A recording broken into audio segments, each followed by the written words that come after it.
Bittangiz bu yerdan tuxum hujayraga aylanish uchun chiqib ketasiz. Omadingiz kelsa, mos juftingizni topasiz va birga embrionga aylanasizlar. 5 va 14-raqamlar cheklashtirildi. Bachadon naychalari uzoq yo'l. Hech kim yo'lda qolib ketmasligi kerak. 9, 12 va 15-raqamlar chiqarib yuborilsin. Juda yaxshi. 11-raqam, sen ancha kuchli o'syapsan. Shunday davom et. Ikkinchi sinov. Mos juft topish uchun faqat 24 soat bor. Tezkor harakat qilish kerak. Eng yaxshilarini aniqlash juda muhim. Salom go'zalim. Kino ko'rish uchun uyimga boramizmi?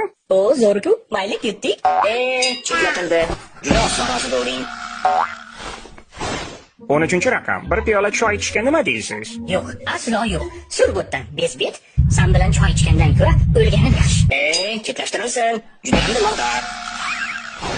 Ey malikam, genetik kodimizni birlashtiramizmi? Balki nimadir o'xshab qoladi. Balki. 23 ta xromosomaning hammasi joyida bo'lsa, peshonaga bitganida endi. Ajoyib. 11-raqam ideal javob bo'ldi. Ko'rinib turibdiki, kimlardir jiddiy yondashgan. Boshqalar koridorda o'qigan. 3-sinov. Agar siz embrionga aylansangiz, bachadon devoriga qattiq yopishib olishingiz kerak bo'ladi. Bu oson ish emas. Faqat kuchlilar ushlab qolishga qodir bo'ladi. 11-raqam barcha raqobatchilarni ortda qoldirdi. Demak, bu oy sen yetilgan tuxum hujayrasi sifatida bachadon naychasida bizni sha'nimizni himoya qilasan. Wow!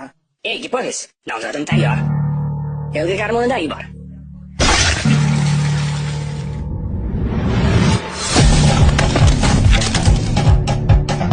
Hammasi uchun rahmat ustoz. Sizni ishonchingizni oqlayman.